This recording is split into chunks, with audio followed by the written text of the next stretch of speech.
Assalamualaikum warahmatullahi wabarakatuh. Saya Dr. Rahayu. Terima kasih Anda masih setia meluangkan waktu untuk podcast ini. Hari ini saya ingin membahas satu perasaan yang sangat sering dialami di usia 60 tahun ke atas, tetapi jarang diakui dengan jujur, yaitu rasa kesepian. Banyak orang berkata kepada saya, "Dok, saya tidak sendiri, tapi kok rasanya sepi." Kalimat ini terdengar sederhana, namun menyimpan luka yang dalam. Episode ini saya dedikasikan untuk Anda yang mungkin hidup bersama pasangan, dikelilingi keluarga, tapi tetap merasa kosong di dalam. Karena kesepian tidak selalu berarti sendirian. Kesepian sering berarti tidak lagi merasa dekat. Memahami rasa kesepian di usia lanjut. Kesepian di usia lanjut sangat berbeda dengan kesepian di usia muda. Di usia 60 plus, banyak perubahan terjadi. Anak-anak mulai mandiri, peran sosial berkurang, aktivitas fisik menurun, tubuh tidak sekuat dulu.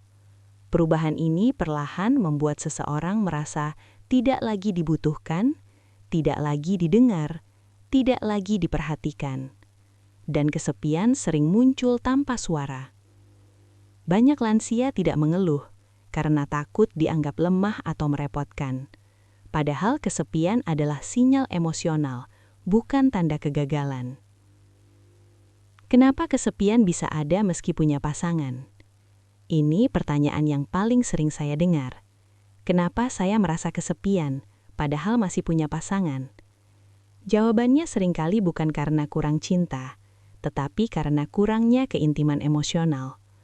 Beberapa penyebab umum, komunikasi yang makin jarang, sentuhan yang berkurang, rutinitas tanpa percakapan, masalah kesehatan yang tidak dibicarakan. Pasangan bisa hidup bersama, namun berjalan sendiri-sendiri secara emosional.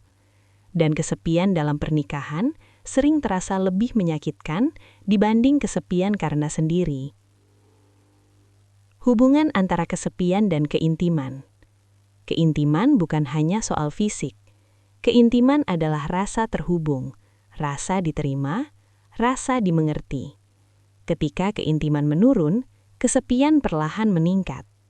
Di usia lanjut, keintiman sering berkurang bukan karena tidak ingin, tetapi karena malu, takut, merasa tidak pantas, merasa sudah terlambat. Padahal keintiman justru sangat dibutuhkan untuk melawan rasa kesepian. Dampak kesepian pada kesehatan fisik dan mental. Sebagai dokter, saya perlu menyampaikan ini dengan jujur. Kesepian yang berkepanjangan dapat meningkatkan resiko depresi, memperburuk gangguan tidur, menurunkan daya tahan tubuh, mempercepat penurunan kesehatan. Banyak keluhan fisik pada lansia sebenarnya dipicu oleh kesepian emosional. Tubuh dan pikiran tidak bisa dipisahkan. Ketika hati merasa kosong, tubuh ikut melemah. Mengatasi kesepian melalui keintiman sehat. Keintiman sehat adalah salah satu obat paling alami untuk kesepian.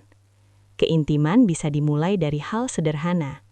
Duduk bersama tanpa gawai, saling mendengarkan, sentuhan tangan, pelukan hangat, percakapan jujur. Tidak perlu memaksakan apapun.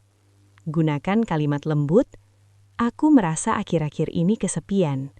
Aku ingin kita lebih dekat." Keintiman bukan soal teknik, tetapi soal keberanian membuka perasaan. Dan ketika satu orang berani membuka diri, seringkali pasangan akan mengikuti. Penutup dan pesan dokter. Saya ingin menutup episode ini dengan pesan penting. Jika Anda berusia 60 plus dan merasa kesepian, Anda tidak lemah. Anda manusia. Kesepian bukan tanda kegagalan hidup, tetapi tanda bahwa hati masih ingin terhubung. Dan keintiman, dalam bentuk apapun, masih bisa tumbuh selama kita mau membuka diri. Saya Dr. Rahayu. Terima kasih sudah menemani saya sampai akhir episode ini. Sampai bertemu di episode berikutnya. Wassalamualaikum warahmatullahi wabarakatuh.